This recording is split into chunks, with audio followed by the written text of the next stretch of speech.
عزیز مومنین، آج ہم مقدس متی کی انجیل اس کا 14واں باب اور اس کی 18 سے 20 آیات پر دھیان و گیان کریں گے۔ اور آج ان آیات کا جو مرکزی خیال ہے وہ ہے فضائل کو بانٹنا، اور اس نے ہجوم کو گھاس پر بیٹھنے کا حکم دیا۔ پھر اس نے وہ 5 روٹیاں اور 2 مچھلیاں لیں اور آسمان کی طرف دیکھ کر برکت دی اور توڑ کر روٹیاں شاگردوں کو دیں، اور شاگردوں نے ہجوم کو، اور وہ سب کھا کر سیر ہو گئے، اور انہوں نے ٹکڑوں سے بھری ہوئی 12 ٹوکریاں اٹھائیں۔ عزیز مومنین، اس معجزے کا ایک اہم پہلو جسے بھولنا آسان ہے وہ یہ ہے کہ خداوند یسوع مسیح نے اپنے شاگردوں کے ذریعے روٹیوں اور مچھلیوں کو بڑھایا۔ اس نے انہیں روٹیوں کی تقسیم اور بچ جانے والے ٹکڑوں کو جمع کرنے میں مدد کرنے کی دعوت دے کر ایسا کیا۔ اس سے معلوم ہوتا ہے کہ خدا اکثر ہمیں دوسروں کو دیے گئے اپنے بے پناہ فضائل کے درمیانی کے طور پر استعمال کرتا ہے۔ اگرچہ خدا براہ راست اپنی رحمت نازل کر سکتا ہے، لیکن اکثر وہ دوسروں کے ذریعے ایسا کرتا ہے۔ جب ہم اس معجزے پر غور کریں تو ہمیں اپنے آپ کو ان شاگردوں میں سے ایک پر دیکھنے کی کوشش کرنی چاہیے جنہیں خداوند نے دوسروں میں روٹیاں تقسیم کرنے کے لیے دعوت دی تھی۔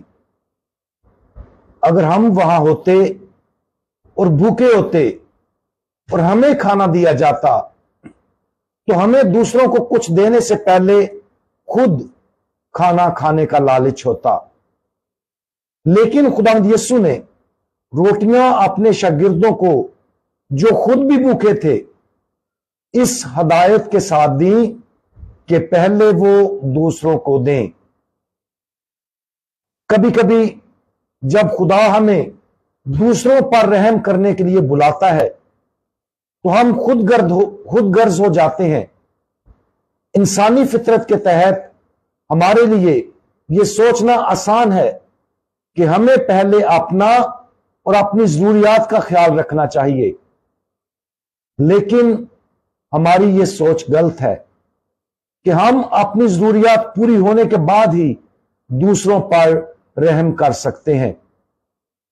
تصور کریں اگر یسوع کی طرف سے کھانا حاصل کرنے کے بعد شاگردوں نے یہ فیصلہ کیا ہوتا کہ وہ پہلے اس میں سے کھائیں اور پھر اگر اس میں سے کچھ بچ جائے تو وہ دوسروں کو دے دیں۔ اس کے برعکس شاگردوں کو ملا تھا، انہوں نے پہلے دوسروں کے ساتھ بانٹنے کو ترجیح دی۔ روحانی طور پر ہمارے ساتھ بھی ایسا ہی ہونا چاہیے۔ جب ہمیں اپنے خدا باپ کی طرف سے روحانی غذا ملتی